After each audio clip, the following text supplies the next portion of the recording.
ایک دفعہ حضرت حسین رضی اللہ تعالی عنہ بیٹھے ہوئے تھے اور ان کے ساتھ ان کا مہمان بیٹھا ہوا تھا. تو حضرت حسین رضی اللہ تعالی عنہ نے باندی سے فرمایا کہ بھی کچھ کھانے کو ہے تو لے کر آؤ. تو گھر میں شوربہ بنا ہوا تھا.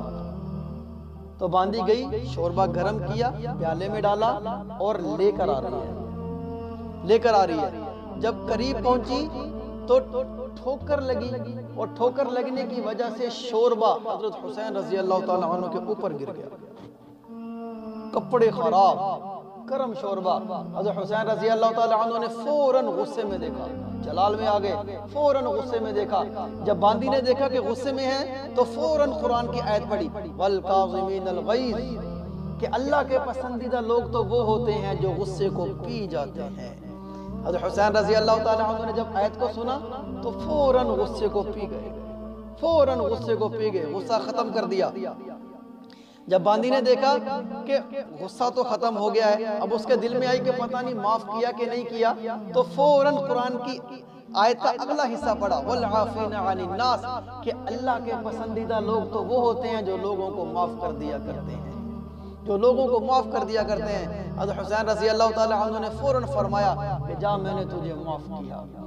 جب باندی نے دیکھا کہ غصہ بھی ٹھنڈا ہو گیا ہے، معاف بھی کر دیا ہے اور موڈ بھی اچھا ہو گیا ہے، تو فوراً آیت کا اگلا حصہ پڑھا واللہ یحب المحسنین کہ اللہ کے پسندیدہ لوگ تو وہ ہوتے ہیں جو احسان کیا کرتے ہیں اور اللہ احسان کرنے والوں سے محبت کرتا ہے. حضرت حسین رضی اللہ تعالی عنہ نے فرمایا کہ اچھا جا میں نے تجھ پر احسان کیا اور تجھے اللہ کے لیے آزاد کیا. یہ اخلاق ہیں کہ اپنے غلاموں کو معاف کر دینا، یہ اخلاق ہیں. نوکروں سے غلطی ہو جائے اس کو معاف کر دینا، یہ اخلاق ہیں. اپنی باندی سے نوکرانی سے غلطی ہو جائے اس کو معاف کر دینا، یہ اخلاق ہیں. بیوی سے غلطی ہو جائے معاف کر دینا، یہ اخلاق ہیں.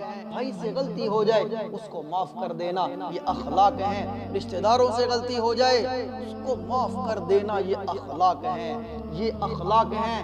اللہ کے نبی فرما رہے ہیں، اس لیے اللہ کے نبی فرما رہے ہیں کہ جو دوسروں کو جلدی معاف کرنے والا ہوگا، قیامت کے دن اللہ تعالیٰ اس کو جلدی معاف فرمائے گا.